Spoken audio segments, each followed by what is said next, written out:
तो नमस्कार दोस्तों, क्या हाल चाल आप सभी के। आज अपना वर्ल्ड जीके का पार्ट 2 शुरू होगा, जो कि 20 मोस्ट इम्पॉर्टेंट क्वेश्चंस का हम लोग कवर करेंगे। तो चलिए स्टार्ट करते हैं। उम्मीद करते हैं कि पीछे के दोनों वीडियो को आप लोगों ने अच्छे से रिवाइज किया होगा।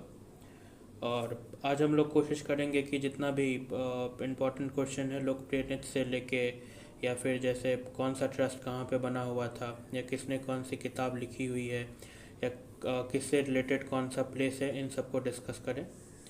तो चलिए आज का देखते हैं। क्वेश्चन आप लोग देख पा रहे होंगे। चलिए स्टार्ट करते हैं। पहला क्वेश्चन अपना कि बिहू निम्नलिखित में से किसका लोकप्रिय उत्सव है। बिहू एक ये डांस कल्चर का फॉर्म होता है जो कि हमारे इंडियन स्टेट में मनाया जाता है। तो इसका आंसर हो जाएगा आपको Assam. Assam north east state है और यहाँ पे बिहू पर्व बहुत धूमधाम से मनाया जाता है। अगला क्वेश्चन आता है, विवेकानंद रॉक मेमोरियल कहाँ स्थित है। इससे पहले मैं ये कहना चाहूँगा कि एक चीज़ ध्यान रखिएगा कि बिहू की बात हो रहा है और लोकप्रिय उत्सव है। उत्सव है तो उत्सव किसी चीज़ से भी रिलेटेड हो सकता है, लेकिन बिहू है तो इससे आप याद रखिएगा कि असम का लोक नृत्य है। तो भी असम का लोक नृत्य है। आगे बढ़ते हैं। विवेकानंद रॉक मेमोरियल कहाँ स्थित है। विवेकानंद यानी कि स्वामी विवेकानंद से जुड़ा जगह, और ये रॉक मेमोरियल है। रॉक मेमोरियल मतलब पत्थर से बना हुआ चीज़ ही नहीं, मतलब अब डिज़ाइन वगैरह उससे रिलेटेड हो सकता है। तो इसका आंसर हो जाएगा आपको option number D, Tamil Nadu. Tamil Nadu में क्या है, स्वामी विवेकानंद रॉक मेमोरियल, और इसका आंसर है ऑप्शन नंबर डी। उम्मीद करते हैं आप लोगों को समझ में आ गया है। आगे बढ़ते हैं तीसरे क्वेश्चन की ओर। महात्मा गांधी को राष्ट्रपिता के रूप में उल्लेख सबसे पहले किसने किया था। तो जैसे कि आपको पता है कि महात्मा गांधी हमारे देश के राष्ट्रपिता कहलाते हैं। तो सबसे पहले उनका उल्लेख किसने किया था, मतलब कि ये नाम उनको सबसे पहले किसने दिया था, ये उपाधि उनको सबसे पहले किसने दी थी। तो इसका आंसर हो जाएगा 23 का आपको हो जाएगा ए, सुभाष चंद्र बोस। सुभाष चंद्र बोस से रिलेटेड और एक चीज़ आप लोग बता सकते हैं। इनसे रिलेटेड बहुत सारी चीज़ें जो हमारे इतिहास में जानने योग्य हैं। जैसे ये आज़ाद हिंद फौज की स्थापना की थी उन्होंने। तो मुझे खून दो मैं तुम्हें आज़ादी दूंगा, ये नारा भी उन्हीं का था। और भी बहुत सी चीज़ें हैं जो आप लोग सुभाष चंद्र जी के बारे में सर्च कर सकते हैं, या हम लोग भी आगे अगर कभी कुछ वीडियो लाएंगे तो इनसे रिलेटेड चीज़ बता देंगे। तो इसका ऑप्शन नंबर सी, 23 का ऑप्शन नंबर आपको आंसर हो जाएगा ए, सुभाष चंद्र बोस। आगे बढ़ते हैं। प्रथम गोलमेज सम्मेलन कहाँ हुआ था। पहला गोलमेज सम्मेलन हुआ था आपको लंदन में, जो कि इंग्लैंड की राजधानी है। अब तो खैर यूनाइटेड किंगडम के रूप में जानी जाती है। आगे बढ़ेंगे। 25वां क्वेश्चन, देश का लौह पुरुष। ये क्वेश्चन मुझे लगता है आप में से बहुत को पता होगा कि लौह पुरुष किसे कहा जाता है। तो इसका आंसर हो जाएगा सरदार पटेल।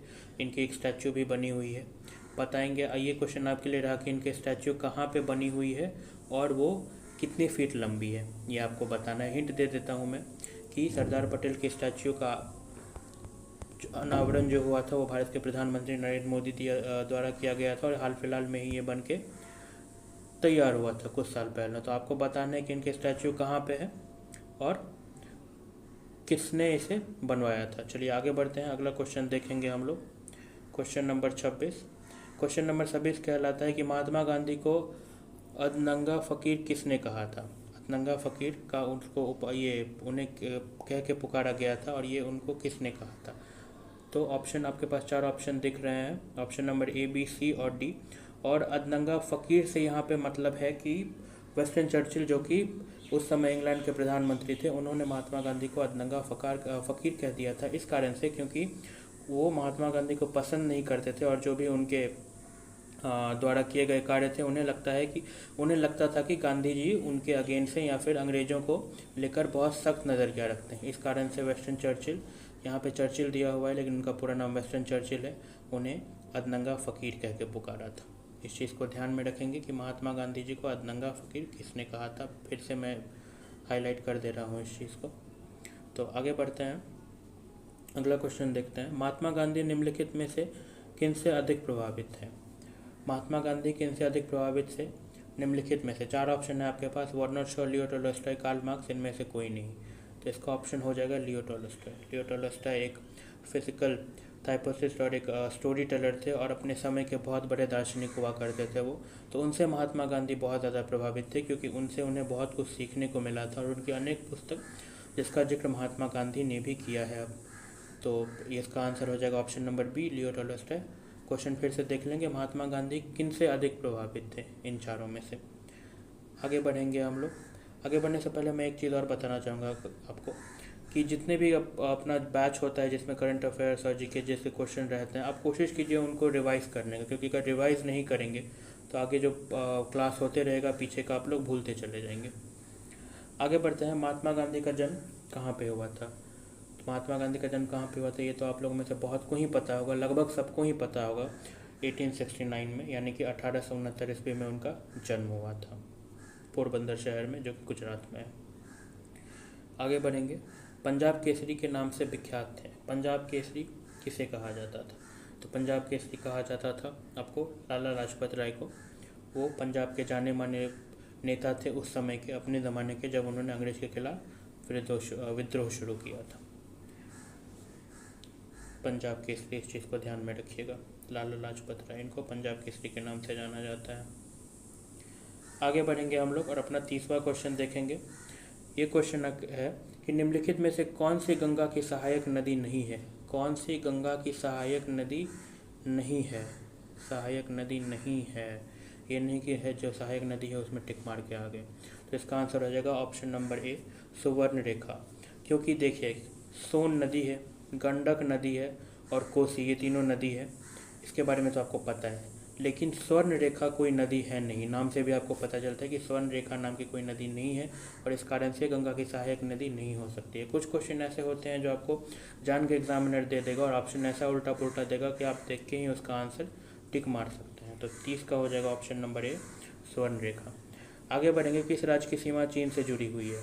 किस राज्य की सीमा चीन से जुड़ी हुई है? अर्थात आपको इसमें एक चीज़ देखना है कि हमारे भारत के मिडिल जितने भी स्टेट हैं उनमें से जो भी नॉर्थ ईस्ट के स्टेट होंगे उनकी सीमा जुड़ेगी इससे। तो इसका ऑप्शन नंबर आपको हो जाएगा option number D, Arunachal Pradesh. Arunachal Pradesh की सीमा चीन की सीमा से जुड़ती है। चलिए इसको एक बार रिफ्रेश करके फिर से देख लेते हैं। ध्यान में रखिएगा कि किस राज्य की सीमा चीन से जुड़ी हुई है। तो इसका हो जाएगा option number D, Arunachal Pradesh. और आगे देखेंगे, कितने वर्ष के पश्चात राष्ट्रीय जनगणना होती है? राष्ट्रीय जनगणना मतलब हमारे देश में जो जनसंख्या का अनावरण होता है या फिर हमारे देश में जो जनसंख्या का पता लगाया जाता है वो कितने वर्ष बाद होती है? इसका ऑप्शन हो जाएगा ऑप्शन नंबर ए, हर 10 वर्ष बाद। लेकिन 2011 के बाद अभी तक हमारे देश में जनगणना नहीं हुई है, इस बात का ध्यान रखेंगे। हमारे देश में जो आखिरी जनगणना हुई थी वो हुई थी 2011 में, और 2011 के बाद अभी 2024 चल रहा है आपका। लेकिन अभी तक भारत सरकार ने या सुप्रीम कोर्ट ने इस जनगणना को लेके कोई ठहराव नहीं दिखाया है, तो उसके बाद से ये जनगणना अभी तक हुई नहीं है। उम्मीद की जा रही है कि 2025 में ये जनगणना होगी। साथ ही साथ मैं आपको इससे एक और चीज़ इसमें बताना चाहूँगा जो कि इस क्वेश्चन में नहीं है, लेकिन फिर भी मैं सोचूं आप लोगों को बता दूं कि जनसंख्या के मामला में हमारा देश चाइना को पीछे छोड़ते हुए दुनिया का नंबर 1 देश बन चुका है। यानी कि हम लोग 1.5 बिलियन यानी कि 150 करोड़ की आबादी को पार कर चुके हैं, और हमारा देश जनसंख्या के मामले में चीन को पीछे छोड़ते हुए दुनिया के सबसे अधिक जनसंख्या वाला देश बन गया है। तो ये याद रखेंगे कि राष्ट्रीय जनगणना 10 वर्षों के पश्चात होती है। आगे बढ़ेंगे। काजीरंगा राष्ट्रीय पार्क यानी कि काजीरंगा नेशनल पार्क कहाँ पे स्थित है? तो काजीरंगा नेशनल पार्क है आपको असम में, और ये एक बायोडाइवर्सिटी पार्क है, जो कि बायोडाइवर्सिटी पार्क का मतलब होता है कि जिसमें कि आपको फूल पत्ती, जितने भी औषधि होते हैं, जानवर होते हैं, पेड़ पौधे, मतलब सभी का मिश्रण, एक तरह से कहा जाए तो जंगल सफारी के तौर पर देखा जाने वाला पार्क, जो कि काजीरंगा राष्ट्रीय पार्क है, जो कि असम में स्थित है, और ये भारत के सबसे जाने माने पार्कों में से एक है। अब आगे बढ़ेंगे, 34वां क्वेश्चन देखेंगे। ऑपरेशन फ्लड से संबंधित क्या है?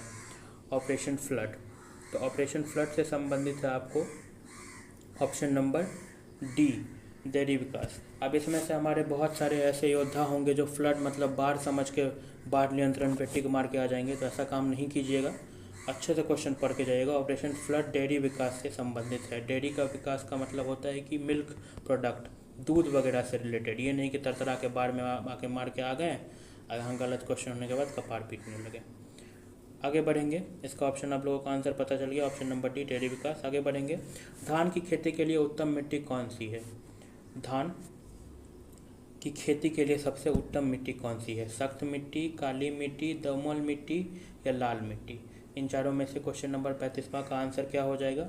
इसका आंसर हो जाएगा ऑप्शन नंबर सी, जो कि है आपको दोमट मिट्टी। किस चीज़ की खेती के लिए? धान की खेती के लिए उत्तम मिट्टी। ध्यान में रखिएगा इस चीज़ को।